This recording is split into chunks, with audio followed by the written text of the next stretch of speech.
Okay, super quick tutorial time. I'm just going to show you very quickly how you would connect some kind of controller, Bluetooth controller. I'm using the 8BitDo gamepad. This is a very commonly used one, to your iPhone or your iPad to do Anki flashcards. By the way, if you're new here, my name's Chris. I'm a 5th year international medical student and I make videos about my IMG journey.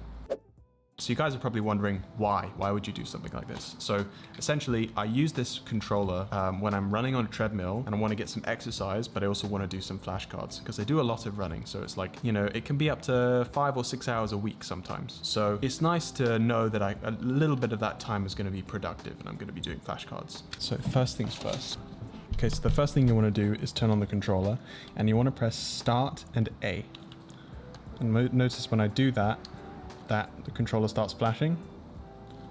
Now this is the same for many other 8BitDo types of Bluetooth controllers. So, okay, then you want to go into your iPhone and you want to click Settings, scroll down to Accessibility, switch control, click Switches, Bluetooth devices, and you'll see that it will pop up here. So I'm just going to click that. Okay, so now you've added the controller. Basically, you can use the controller to control your Anki now. But you'll find that the buttons that you press might not be what you think they are. So, for example, I'll press B and it turns over the card. But I can press Y, X, A, or B, and I don't know which one does what. The shoulder button is mapped to undo by default, so I think that's nothing to undo. So if you want to map the controls inside of Anki, you have to go into the settings.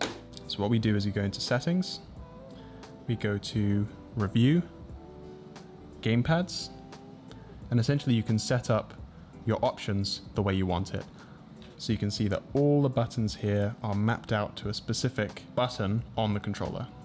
All right, so that's that. So I'll put my settings up on the screen and I'll show you what I like to have for my Anki settings. I'm a very basic Anki user. I just need easy, good, hard, and again, and maybe undo, and then I like to have mark and suspend.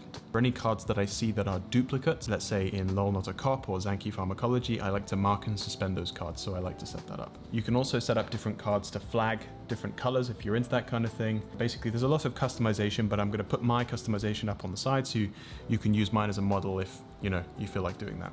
I'd also want to note that the X and the Y and the B and the A buttons were swapped around on my controller. So if you go into the Anki settings, you'll have to assign them to the opposite letter. And that's just for my controller, and I think it might be the same for other controllers. That's all you really need to set up your Bluetooth controller or specifically 8BitDo for doing Anki cards.